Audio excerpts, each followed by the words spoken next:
Perang dagang antara Amerika Serikat dan mitra-mitra ekonomi terbesarnya makin meningkat pada Selasa 4 Maret ketika tarif Amerika Serikat yang sangat besar terhadap Kanada, Meksiko, dan Cina mulai berlaku.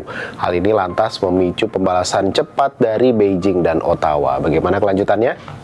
Presiden AS Donald Trump menyebut pemberlakuan tarif ini karena baik Cina, Meksiko maupun Kanada telah kehabisan ruang untuk menegosiasikan kesepakatan. Imbasnya, mulai Selasa 4 Maret, semua produk impor dari Kanada dan Meksiko akan dikenakan bea masuk sebesar 25%.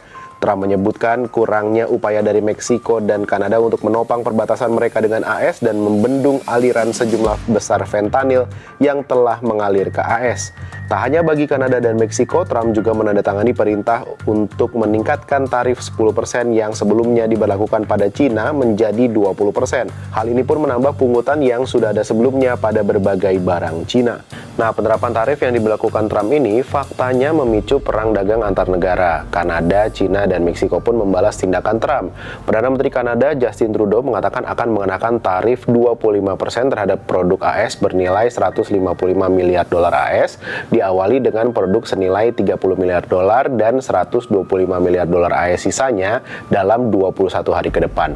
Trudeau juga mengancam bakal menghentikan pengiriman nikel dan transmisi energi lintas batas ke Amerika Serikat. Tak hanya Kanada, Cina juga bakal menerapkan bea masuk imbalan atau BMI 15% untuk aneka impor produk pertanian dan peternakan AS. Mulai Senin depan, BMI diberlakukan antara lain untuk kacang kedelai serta aneka daging termasuk babi, sapi, dan ayam. Beijing juga melarang kerjasama dengan 10 perusahaan AS. Seluruh perusahaan Cina atau yang beraktivitas di Cina dilarang bertransaksi ekspor atau impor dengan 10 perusahaan itu. Selain itu, ada juga pembatasan ekspor ke 15 perusahaan AS. Sementara itu, Presiden Meksiko Claudia Sheinbaum juga mengatakan akan menanggapi kenaikan tarif yang diberlakukan AS, tetapi baru akan mengumumkannya pada Minggu 8 Maret. Hal ini mengisyaratkan bahwa Meksiko masih berharap dapat menurunkan eskalasi perang dagang yang digaungkan Donald Trump.